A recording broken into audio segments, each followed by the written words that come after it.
మంత్రులు అసెంబ్లీ వేదికగా మాట్లాడేది. కాంగ్రెస్ పార్టీ 10 సంవత్సరాలు ఏరు కూడా కేసీఆర్ వ్యతిరేకంగా మాట్లాడలే, మరి కేంద్రానికి వ్యతిరేకంగా మాట్లాడలే, సహకరిస్తారని చెప్పి ఏం చేయలే. ఇప్పుడు వాళ్ళన్నారు, ఇప్పుడు వీళ్ళు అంటున్నారు.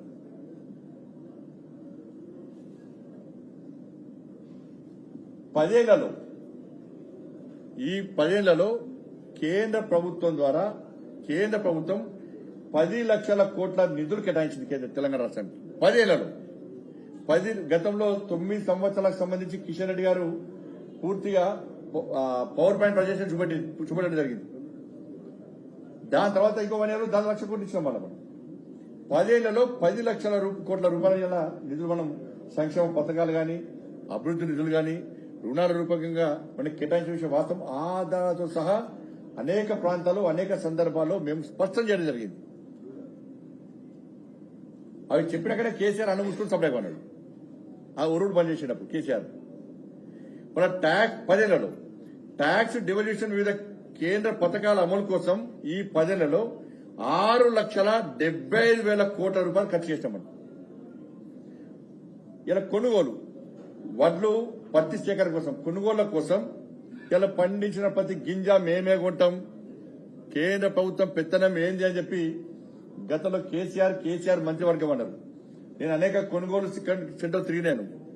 సుధీర్ తాడు చూపెట్టినా, సుధీర్ తాడు పైసలు కేంద్రం వేస్తుంది, గోడ సంచి పైసలు కేంద్రం వేస్తుంది, ట్రాన్స్పోర్టేషన్ పైసలు కేంద్రం వేస్తుంది, అక్కడ లేబర్ పైసలు కేంద్రం వేస్తుంది, అక్కడ పనిచేసే క్లర్కుల పైసలు కేంద్రం వేస్తుంది, రాష్ట్ర ప్రభుత్వం బ్రోకర్ చేసిన కమిషన్లో కేంద్రం వేస్తుంది, ఈ వడ్లను స్టోరేజ్ చేసేందుకు ఆ గోదాం కిరాయి కూడా కేంద్రం వేస్తుంది. ఇవన్నీ చెప్పుకుంటూ వచ్చినాం. ఇప్పుడు దానికోసము 1,60,000 కోట్ల రూపాయలు కేటాయించాం. మనం ఈ 10 ఏళ్లలో 1,60,000 కోట్ల రూపాయలు ఖర్చు చేసింది కేంద్ర ప్రభుత్వం ఇలా వడ్లు పత్తి సేకరణ కోసం. కిసాన్ సమ్మాన్ నిధి కింద 30 లక్షల మంది రైతులకు 9,000 కోట్ల రూపాయలు ఇలా కేంద్ర ప్రభుత్వం కేటాయించింది. ఇలా ఎంఎస్పీ 10 సంవత్సరాల్లో ఎంఎస్పీ 9 సార్లు పెంచినాం. 10 సంవత్సరాల్లో ఎంఎస్పీ 9 సార్లు పెంచినాం. ఎంఎస్పీ కింద 27,000 కోట్ల రూపాయలు కేటాయించడం తెలంగాణ రాష్ట్రానికి ఖర్చు పెట్టినాం. మనం ఉపాధి హామీ ద్వారా 29,000 కోట్ల రూపాయలు గల ఉపాధి హామీ కోసం తెలంగాణ రాష్ట్రానికి ఖర్చు పెట్టాం. జన్ధన్ ఖాతా 1,13 లక్షల మందికి జన్ధన్ ఖాతా ద్వారా 3,600 కోట్ల రూపాయలు వాళ్ళ అకౌంట్ లో జమ చేస్తాం. మనం ఇలా గరీబ్ కళ్యాణ్ అన్న యోజన కింద రైస్ వాటి కోసం 1,91 లక్షల మందికి ఇలా బియ్యం పంపిణీ చేస్తాం. 1,91 లక్షల మందికి ఇలా బియ్యం పంపిణీ చేస్తాం మనం గరీబ్ కళ్యాణ్ అన్న యోజన కింద. కానీ ఫోటోలు మాత్రం కేసీఆర్ పెట్టుకున్నాడు. కేంద్రం ఇచ్చే బియ్యానికి ఫోటో ఆయన పెట్టుకున్నాడు. ఇలా 14th ఫైనాన్స్ 15th ఫైనాన్స్ కి కమిషన్ ద్వారా గ్రామ పంచాయతీలకు 12,580 కోట్ల రూపాయలను కేంద్ర ప్రభుత్వం గత 10 ఏళ్లలో తెలంగాణ రాష్ట్రానికి ఇచ్చింది. 30 లక్షల టాయిలెట్స్ కట్టించినాం. 5,50,000 ఇళ్లకు కరెంటు సౌకర్యం కల్పించినాం. హైవేస్ నిర్మాణం కోసం 1,15,000 కోట్ల రూపాయలు ఖర్చు చేసినాం. గ్రామీణ సడక్ యోజన కింద 1,100 కోట్ల రూపాయలు ఖర్చు చేసినాం. దాదాపు 4,000 గ్రామీణ సడక్ 4,000 కిలోమీటర్ల రోడ్ల నిర్మాణం చేపట్టాం. దీని ద్వారా వరంగల్లో కాకతీయ, ఆదిలాబాద్ లో రిమ్స్ మెడికల్ హాస్పిటల్ నిర్మాణం జరిగింది. హైదరాబాద్ లో ఈఎస్ఐ సూపర్ స్పెషాలిటీ హాస్పిటల్ నిర్మాణం. 30 లక్షల ఇళ్లకు జలజీవన్ మిషన్ కింద నల్ల కనెక్షన్ ఇవ్వడం జరిగింది. పీఎం స్వనిధి కింద 23,000 కోట్ల రూపాయల లబ్ది ఇవాళ పీఎం స్వనిధి కింద ఇవ్వడం జరిగింది.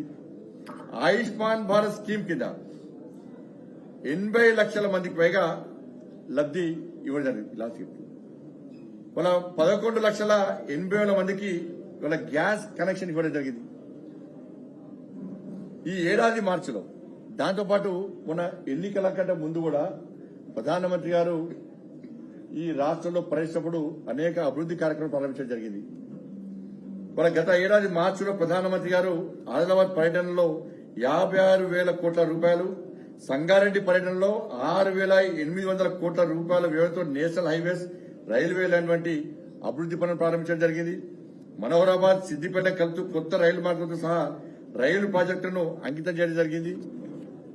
గత అక్టోబర్ 3న ప్రధానమంత్రి గారు నిజామాబాద్ పర్యటనలో 8,000 కోట్ల రూపాయల విలువైన వివిధ అభివృద్ది పనులకు శంకుస్థాపన చేయడం జరిగింది. అక్టోబర్ 13న ప్రధానమంత్రి గారు పాలమూరు జిల్లాలో వివిధ పనులకు సంబంధించి 13,500 కోట్ల రూపాయలకు సంబంధించి అభివృద్ది పనులకు శంకుస్థాపన చేయడం జరిగింది. హైదరాబాద్ విశాఖపట్నం కారిడార్ పనుల కోసం 2,460 కోట్ల రూపాయలు కేటాయించడం జరిగింది. Hasanabad Chellapalli LPG pipe line gas project కోసం 2,170 కోట్ల రూపాయలు కేటాయించడం జరిగింది ఎల్పీజీ కోసం. ఇవి ఈ 10 సంవత్సరాల్లో తెలంగాణ రాష్ట్రానికి కేంద్ర ప్రభుత్వము ప్రగతి రూపంలో అభివృద్ది విషయంలో గాని సంక్షేమ పథకాల విషయంలో గాని కేటాయించిన నిధులు. ఇవి మాట్లాడారు, ఇవి బయటికి చెప్పరు. విభజన చట్టానికి వస్తారు. విభజన చట్టానికి విషయానికి వస్తే, చట్ట హామీల విషయానికి వస్తే